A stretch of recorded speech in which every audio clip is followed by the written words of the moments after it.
35 ঘন্টার রুদ্ধশ্বাস অপেক্ষার অবসান ঘটল।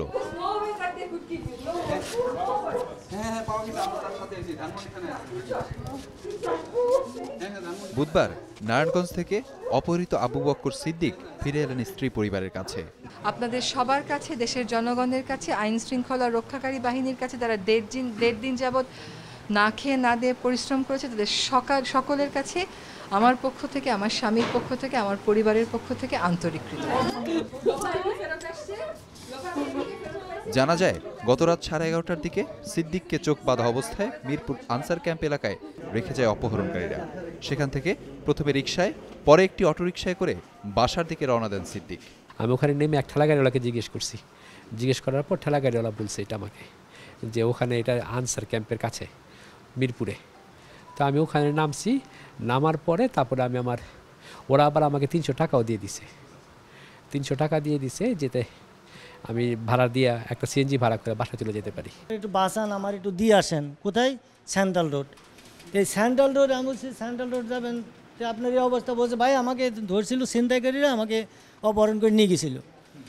তাই আমি আবার হাসতে বললাম ঠিক আছে আপনি ওঠেন। কলাবাগান চেকপোস্টে পুলিশ তাকে ওই চেক করতে যায়, সে তখন পরিচয় দেয় যে আমি আবু বকর সিদ্দিকী। ওখানে একজন কনস্টেবল ছিল, যে আমি তো রমনা ডিসি থাকাকালীন সময়ে সে আমার পার্সোনাল নাম্বারটা জানতো, সে তখন আমাকে ফোন করে বলে যে আপনার ভিকটিম পাওয়া গেছে। কলাবাগান থেকেই রাতেই ধানমন্ডি থানায় আনা হয় আবু বক্কর সিদ্দিক ও অটোরিকশা চালককে। তখন এবি সিদ্দিকের সাথে কথা বলেন পুলিশ সদর দপ্তর গঠিত তদন্ত দল। তবে তদন্তের স্বার্থে তখনও অনেক প্রশ্নের উত্তর দেননি তারা। এই মুহূর্তে এটা ঠিক মন্তব্য করার সময় আসেনি। সবেমাত্র ভিকটিম উদ্ধার হয়েছে।